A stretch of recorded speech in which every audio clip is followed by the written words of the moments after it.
Hey everyone, today we're going to have a look at some new picks over in Korea from 8.21 and see what is doing a lot better since the new patch dropped. I know, Korea at Worlds, lol, let's see how many we get in the comments, but last time we found like top lane Victor, which is now probably one of the strongest picks in the entire game. We're actually going to take another quick look at that at the end of this video as well, by the way. It's so good if you can use it properly, and I kind of want to give you guys a quick heads up. Starting with the first of our new picks, Karthus now has an insane win rate in Korea and is definitely underrated. Kind of saw it coming a little bit with the buffs. Actually, I meme those buffs proper hard if you remember last patch video. His ultimate has a lower mana cost, so does his wall, his W, and that's a lower cooldown as well. Obviously, when you're dead, it doesn't have a mana cost anyway, so it's kind of like a little bit useless, but I guess actually it helps, and obviously if you don't have to die, it's probably going to be a good thing. Karthus is actually pretty underrated because of a bunch of runes that have really good synergy anyway before any of this happened. Presence of Mind from Precision. After that like little rework it had, it gives you 20% mana back and refunds 10% of your ultimate cooldown when you get a kill or an assist, and that is insane obviously for his ultimate. It doesn't have a cooldown, so you win a team fight and you manage to get like all of these kills, it's going to be so good for you. And then obviously you have Absolute Focus, which gives you AP, with Scorch and Coup de Grace giving him more damage on the ultimate. Avery as well is bonkers for his constant Q poke. So basically we have all of those things. There are a lot of things that work together with him at the moment, I like to make him stronger. Over in Korea, it is at least a very standard build. Rod of Ages, Morello, Zhonya's, and actually Karthus does really well early game with that. He can harass a lot of different lanes, but if he gets ahead, then his damage and his ultimate can kind of become too difficult to handle, so he wins a lot even early into the game. You wouldn't think, but he actually has like a good win rate versus like LeBlanc, Yasuo, like Ari, even Irelia or someone like Zed. The buffs definitely helped. It was probably a little bit of a nudge to play him some more as well, but you can definitely win your lane, or you can just like farm it up and have an amazing mid game.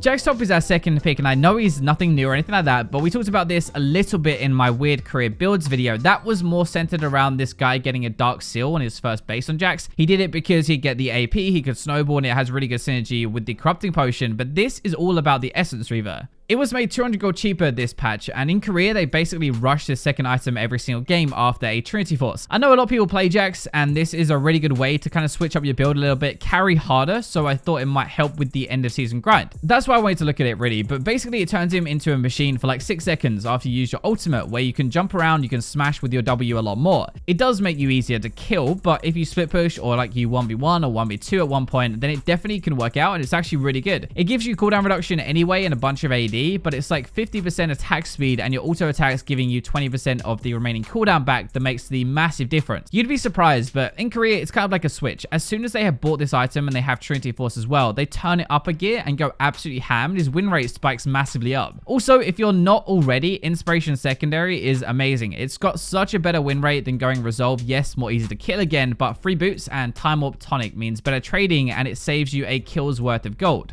Zoe has jumped away up this patch as well. She was buffed. It's only 20 damage on her Q, but actually if that's max range, that is 50 extra, which is quite a lot actually for just like level 9 in the game. Also, once you've maxed out your sleep, your E, that will be a 2-second lower cooldown as well, but I don't think it's really about that. It's mostly about her damage. At least in Korea, Zoe wins most of her games mid game. Even though she can like one shot and you'd like think she'd be really sick late game, that's not really how it works over there. It's a lot like most poke champions really. If you can get ahead and get a lot of damage before they get defense, then you're going to be way stronger. Also, we're back to Electrocute now on Zoe instead of Ari most of the time, so it's more about the one shot and the duel rather than the poke. I think she's actually really good again though. Her play rate jumped up and so did her win rate at the same time, and that's a really good sign. It's kind of funny actually, but she was almost the 40th, and yes, 40 in win rate last patch, and is now creeping up to top 10. That is a really big jump. Corrupting Potion, another kind of change is Corrupting Potion now is used with Time Warp Tonic on Zoe, which definitely helps you win your lane a lot more as well. So that is going to really help getting a lead in the first place. It's probably a shift of a lot of different things at the same time, but mostly it's going to be better max range Q means a better one shot, Electrocute means better burst, and Corrupting Potion and Time Warp Tonic means better laning. Now speaking of buffs, Ivern had his move speed increased, a better shield, and his on-hit damage from his bushes was increased as well in 8.21. So Ivern is so meta dependent though. Notice how like sometimes he's busted, he's everywhere, then all of a sudden we never see him. It's kind of weird, right? This definitely helped him though. He has a very solid early to mid game now with his disruption and his shields and his heals. A big part of that is actually Athene's. It's a really good item, by the way. It just keeps getting buffs and nobody still uses it. Basically, a lot of damage and more healing as well, a good amount of AP, which is really good for Ivern. His win rate didn't really change a ton, but he's played in twice as many games now, which I think is a pretty good sign. You probably won't see him that much, but when you do, you'll notice that he's actually super annoying and pretty good. The runes have changed a little bit since we last saw him as well a month ago, so they now go Nimbus Cloak. It's triple move speed page actually in sorcery. It's Nimbus Cloak when he ultimates for that boost there, then celerity and water walking, so he actually has like a fair amount of damage from that, but also weirdly, it's a futures, which we never see. I think the idea is that you get the Athenes as soon as possible in the game, and you kind of like speed up to the point where you're actually going to be useful. Having the heal from Athenes makes it so hard to kill anybody that he's protecting, and that kind of is how you play Ivern. You keep your team alive. We're going to go into the bot lane now, so we're going to start with AD carry, and Ashe is actually decent versus a lot of meta stuff right now, like Lucian and Kai'Sa especially. If you're sick of those champions, then you should give Ashe a go. She holds her own pretty well. She's got the range advantage to start with. Really important. She actually has 600 range and Kai'Sa has 525, and it actually makes a difference, trust me. Like, I know it's only 75, but you'll definitely feel it. When they do dive in though to try and kill you, like Kai'Sa's going to E forward, Lucian as well. She can just volley and kite away really well. It's pretty hard to do anything against an Ashe right now, especially if she has a tanky support to help with that. So she was buffed in 8.21 though. It didn't come out of nowhere. The slow was made stronger, so it's 15 to 30% now instead of 10 to 20%. And to give you an idea of how good this is, her slow is now stronger at level 7 than it was at level 18 before. And at level 7, she now slows for as much as a frozen mallet. So that kind of shows you slow is actually a lot better. And I tried this and the kiting in lane feels really good. It's a lot harder to get away from her now. So if you get a gank or something, they can't really escape. Remember, she can apply that as well to 3 people with her runes, which is a second item. So it's almost like a team-wide, well, it's not quite team-wide slow, but more than one person being slowed normally. It makes her a lot more useful in fights that will help your entire team really. It's hard to play against. Her damage is not bad. It's not great either, but like you've got your arrow, right? Which is the really important part. In this meta, the arrow is way more useful as well. There aren't going to be as many tanks, right? So most of the time when you fire it out and it hits somebody, that somebody is going to die.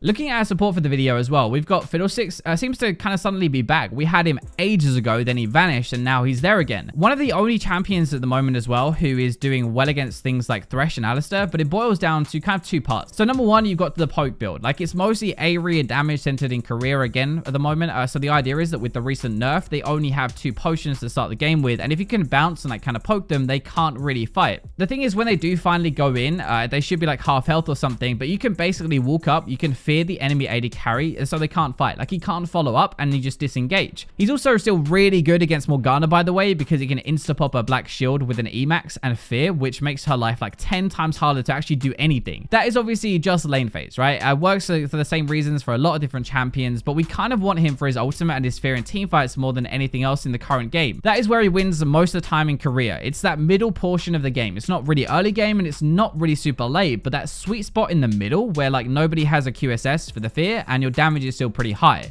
As you'd expect, they are pretty ham. They get Moe boots and they run around the map to fear other lanes, so it's kind of dumb. It does work though. He's like a roaming machine. He's deadly with his ultimate and has a really good lane and a good team fight. Our second jungler of the video though is going to be Hecarim, and he's about top 5 now, but it's kind of like a raid boss level if he gets ahead. He can run around with Predator all day. It feels like he can be everywhere on the map at once. Obviously he's not, but it feels like it. Normally it's just like a very health stacking kind of build that means he has damage, but he's not going to insta die, and that's kind of difficult for an AD carry to deal with especially. There is also the Ghost Bait build though, where you one-shot people. You slot this in and you pop it as you run at somebody. It is way more damage than anybody can deal with, at least for like the first half of the game. That is partly why it works so well. If you do well early and get snowballing, you can kind of run over everybody literally. If not though, his late game actually isn't as bad as I thought. Like, he still wins a decent amount of games. I guess you have the fear for team fights, which is pretty good if you land a good ultimate. You have some good damage and some good healing and some good tanking. You really want to pick him against somebody like low health though, like an Evelynn or a Nidalee or a Gragas or even Nocturne. You'll do pretty well because you just have so much good burst.